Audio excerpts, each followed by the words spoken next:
प्रिय विद्यार्थियों, आप लोगों का मेरे चैनल पर स्वागत है। मैं राम यशपाल आप लोगों के उज्जवल भविष्य की कामना करता हूं। तो भगवान से प्रार्थना करता हूं कि आप लोग आने वाली अपनी परीक्षाओं में अच्छे अंकों से उत्तीर्ण हों।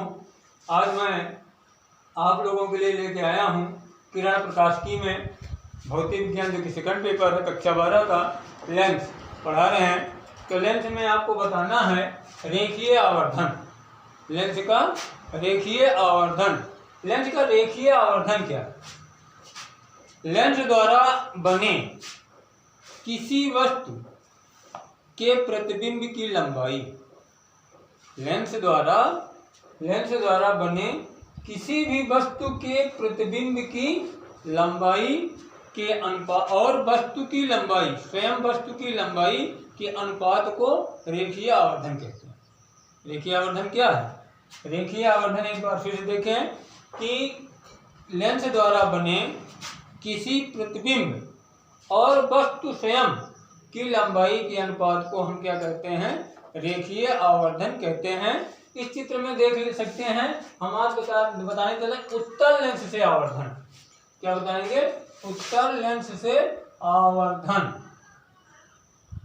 उत्तल लेंस से आवर्धन कैसे होता है देख सकते हैं। देखिए चित्र बना हुआ, चित्र में देखें, ये वस्तु है O और O डैश, ये वस्तु है और ये इस लेंस के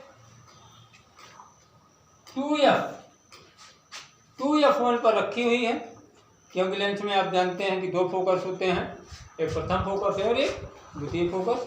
ठीक है, तो प्रथम फोकस के डबल दूरी पर मतलब 2f पर रखी हुई है और इसका प्रतिबिंब लेंस के दूसरी तरफ दूसरे फोकस के दूसरे फोकस से दूनी दूरी पर मतलब 2f2 पर रखी हुई है और वस्तु की प्रतिबिंब क्या बन रहा है?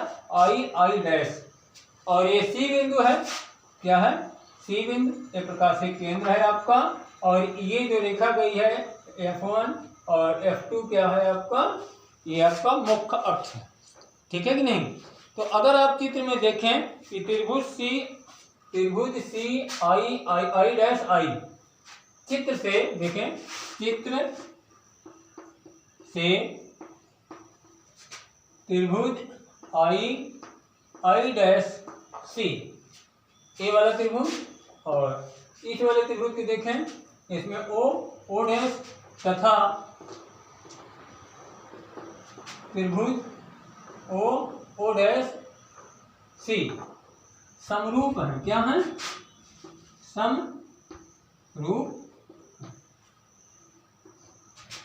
समरूप त्रिभुज की भी 3 क्राइटेरिया होती हैं, क्योंकि इसमें देख सकते हैं कि ये भुजा दूरी और ये दूरी बराबर है।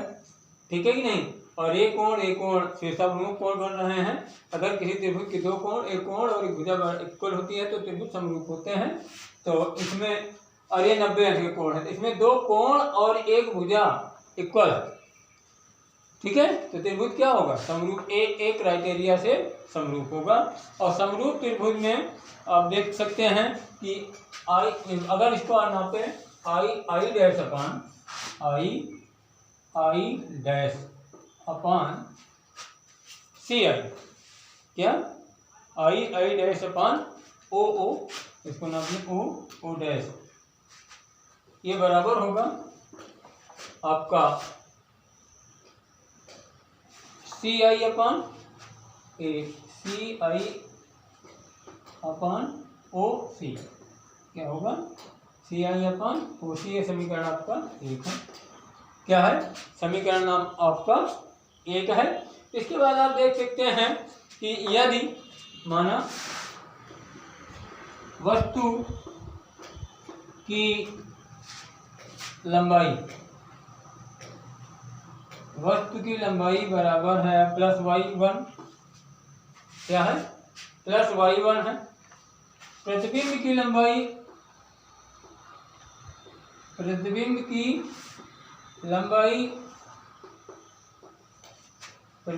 आपकी लंबाई मान लीजिए वस्तु की लंबाई प्लस y1 है और प्रतिबिंब की लंबाई माइनस y2, क्या है माइनस y2, और OC की लंबाई OC और वस्तु की दूरी OC ये बराबर है माइनस u तथा CI ये बराबर है v प्लस v, क्या है CI बराबर कितना है प्लस v है और OC बराबर कितना है माइनस u।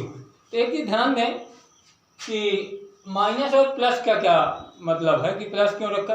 देखिए आप निर्देशांक ज्यामिति में जानते हैं कि x अक्ष होता है और y अक्ष होता है।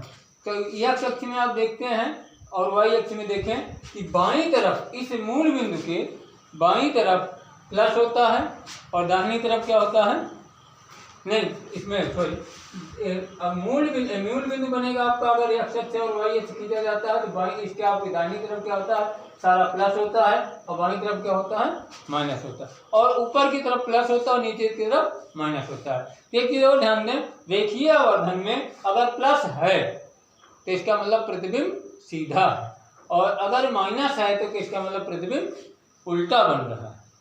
और अगर दूरियां लेंस से दूरियां अगर माइनस में लिखी गई हैं तो इसका मतलब लेंस के सामने है, या प्रतिबिंब हो या वस्तु की दूरी हो। अगर माइनस में है तो सामने बन रही है लेंस से पहले, और अगर प्लस में है तो लेंस के बाद बन रही है, ठीक है। तो अब इस चित्र से देखें, इस वाले समीकरण 1 से देखें, समीकरण 1 से इस समीकरण से देखें आई डैश क्या है, किसकी लंबाई है, वस्तु की लंबाई क्या है और प्रतिबिंब की लंबाई। आई डैश क्या है आपका, ये है आपकी माइनस y2, क्या है माइनस y2 मतलब प्रतिबिंब की लंबाई है, दूरी नहीं। ध्यान देना कई बार लोग सोचते हैं लंबाई और दूरी में फर्क है। यहाँ से यहाँ तक की जो दूरी और दूरी कही जाती है और वस्तु की यहाँ से यहाँ तक जो ऊंचाई है वो वस्तु की लंबाई कही जाती है, ठीक है। ये हो जाएगा आपका ये आई डैश से हो जाएगा प्लस आई डैश क्या प्लस y2 नहीं प्लस y2 अपान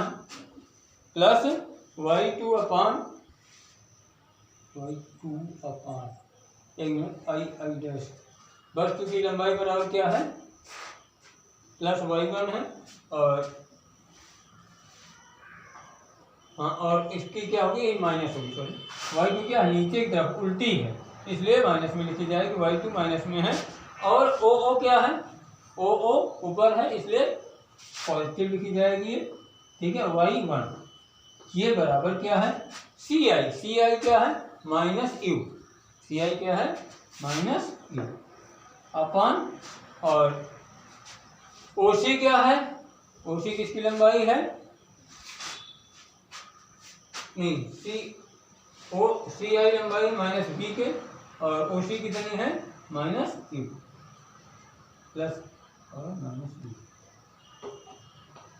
ध्यान दें यहाँ पर थोड़ा सा गड़बड़ हुआ, जो ओसी है ओसी ये माइनस में होगा और किसकी दूरी है माइनस यू है, ये माइनस यू है और ये क्या है माइनस प्लस वी है। तो यहाँ पर क्या है सी आई क्या है प्लस वी, तो यहाँ पर लंबाई कितनी है plus V upon minus you. यहाँ पर अगर क्रॉस मल्टीप्लाई कराएं इससे तो माइनस माइनस प्लस हो जाएगा, कुल बराबर क्या हो जाएगा y2 अपान y1 ये बराबर क्या हो जाएगा v अपान यू, क्या हो जाएगा ये होता है यम क्या रेखीय आवर्धन, रेखीय आवर्धन को हम यम से प्रदर्शित करते हैं। विधान में आवर्धन को किससे प्रदर्शित करते हैं यम से, इसको कहते हैं लीनियर मैग्निफिकेशन, क्या कहते हैं लीनियर मैग्निफिकेशन। इस प्रकार से हम उत्तल लेंस या के जो है हम रेखीय आवर्धन ज्ञात कर सकते हैं। ये आपका रेखीय आवर्धन का सूत्र होगा। अगली वीडियो में या फिर हम आगे आपको किसी अन्य वीडियो में अवतल लेंस के रेखीय आवर्धन के विषय में बताएंगे। आप लोग चैनल को सब्सक्राइब कर लिए ताकि हमारी नई नई वीडियो आप तक पहुंचती रहें और आपकी शिक्षा अच्छी चलती रहे। और बस इसी के साथ शुभकामनाओं के साथ विदा लेते हैं। धन्यवाद।